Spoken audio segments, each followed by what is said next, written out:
changes in pay for workers nationwide as more of them are now overtime eligible.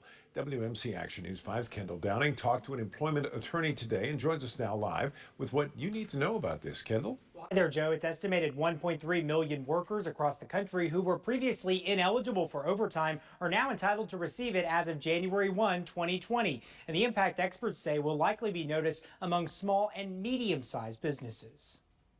Any business that employs these folks needs to look at their practices now and see if they are paying their people correctly. Employees and employers heading back to work after the Christmas and New Year's holiday may find their compensation practices are now outdated. Memphis employment attorney Alan Crone says that's thanks to new federal overtime rules meant to keep earnings on pace with inflation. This is going to affect people who maybe are assistant managers or who are bookkeepers or provide some sort of administrative support in an office environment. The Department of Labor has now set $35,568 annually as the minimum salary to be exempt from overtime pay.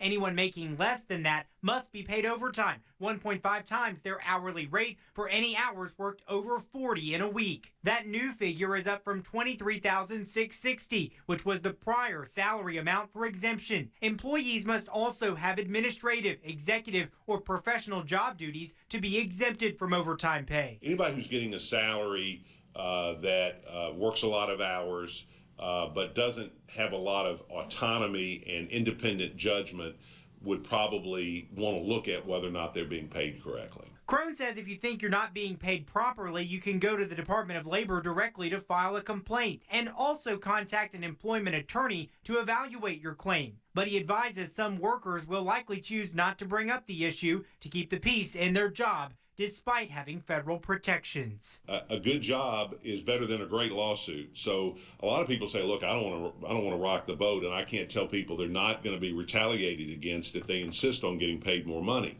Now, the nice thing is the law does protect you if that happens.